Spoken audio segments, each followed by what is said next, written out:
हाय दोस्तों, स्वागत है आपका YouTube channel full study with Joy में। आज हम बात करेंगे गुट निरपेक्ष आंदोलन नॉन अलाइनमेंट मूवमेंट के बारे में।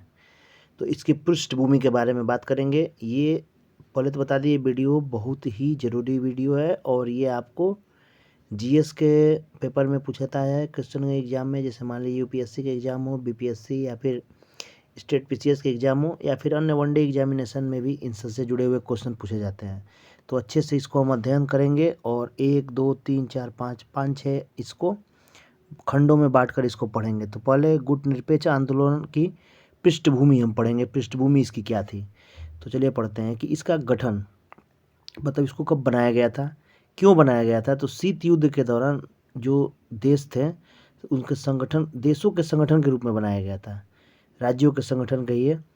और ये औपचारिक रूप से खुद को संयुक्त राज्य अमेरिका, जो कि एक पूंजीवादी समूह था, और सोवियत संघ जो समाजवाद को सपोर्ट करता था, मतलब वही उसकी विचारधारा थी, के साथ नहीं जोड़ना चाहते थे, बल्कि स्वतंत्र या निष्पक्ष रहना चाहते थे।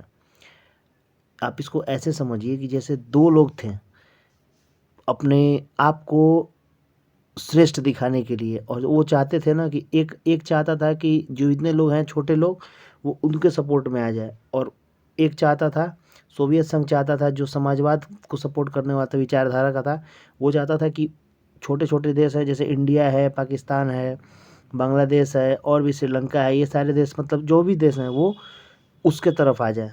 लेकिन ये गुटनिरपेक्ष आंदोलन चलाया गया, ये उन देशों का समूह बना भविष्य में जो ना तो अमेरिका के साथ रहना चाहते थे, ना ही तो सोवियत संघ के साथ रहना चाहते थे। तो इसकी पृष्ठभूमि यही थी। चलिए अब बात करते हैं स्थापना के बारे में। इसकी स्थापना कैसे हुई, कहाँ हुई। तो एक सम्मेलन था, बांगडुंग सम्मेलन। उसके 6 साल बाद गुटनिरपेक्ष देशों के आंदोलन की स्थापना व्यापक भौगोलिक आधार पर बेलग्रेड में पहले शिखर सम्मेलन में की गई थी, जो सितंबर 1961 में आयोजित किया गया था। यह यूगोस्लाविया के जोसिप ब्रोज टिटो, मिस्र के गमाल अब्दुल नासिर और भारत के श्री पंडित जवाहरलाल नेहरू जी और घाना के क्वामे एनक्रुमा और इंडोनेशिया के सुकर्णो जी के नेतृत्व में आयोजित किया गया था। अब सोचिए ये लोग थे उसमें नेता उस समय, और जिन्होंने इसको पहली बार स्थापना किया था और उसमें भाग लिए थे। अब आपसे पूछता है एग्जाम में कि जब गुट निरपेक्ष आंदोलन की स्थापना हुई थी तो उसमें भारत से प्रतिनिधित्व किसने किया था। तो वन लाइनर क्वेश्चन है, इसमें जवाहरलाल नेहरू जी का ऑप्शन होगा, सही होगा। और बाकी कितने कितने देश थे ये सब चीज़ें आप देख लीजिएगा। उसके बाद है उद्देश्य। इसका उद्देश्य क्या था। इसका उद्देश्य यही था कि संगठन का उद्देश्य 1979 की हवाना घोषणा में शामिल किया गया था, ताकि साम्राज्यवाद, उपनिवेशवाद, नव उपनिवेशवाद, नस्लवाद और विदेशी अधीनता के सभी रूपों के खिलाफ गुटनिरपेक्ष देशों के संघर्ष में उनकी राष्ट्रीय स्वतंत्रता, संप्रभुता, क्षेत्रीय अखंडता और सुरक्षा सुनिश्चित की जा सके। जैसे इसको इसलिए बनाया गया था कि कोई भी देश अपनी नीति एक छोटे देश पर न थोप पाए। जैसे कोई बड़ा देश है जो बहुत संप्रभु देश है, बहुत बड़ा देश है, वो दूसरे की संप्रभुता को न छेड़े, न परेशान करे, न ख़त्म करे। इसलिए गुटनिरपेक्ष आंदोलन बनाकर कुछ ऐसे देशों का छोटे दूसरा ग्रुप बनाया गया था जो किसी बड़े देश के उसके बहकावे में कहिए या फिर बहुत ज़्यादा प्रभाव में न आए, अपने आप को बचा सके।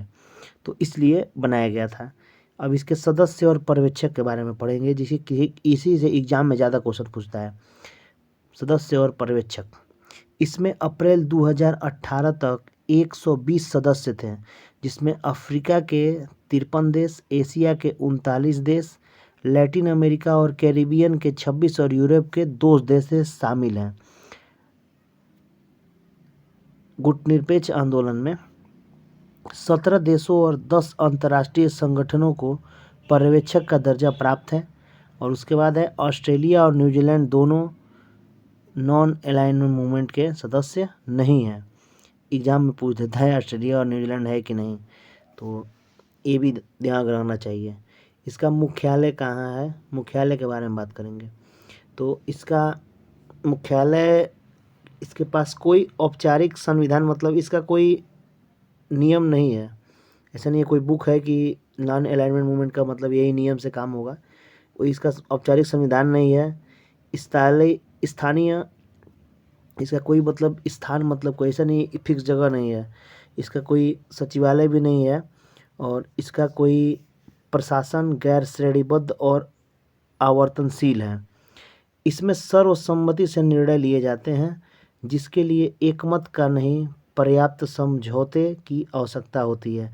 यानी कि इसमें निर्णय लेना हो तो इसमें कुछ लोग मिलकर और बहुमत से इसका निर्णय ले लेते हैं। तो ये चीज़ें थी नॉन अलाइनमेंट मूवमेंट के बारे में, जिसकी पृष्ठभूमि, स्थापना, उद्देश्य, सदस्य और पर्यवेक्षक और मुख्यालय के बारे में हम लोगों ने पढ़ा। 6 मिनट के वीडियो में आशा करते हैं आपको नॉन अलाइनमेंट मूवमेंट, गुटनिरपेक्ष आंदोलन आपको समझ में आ गया होगा। कैसा लगा वीडियो कमेंट करके बताएं। धन्यवाद।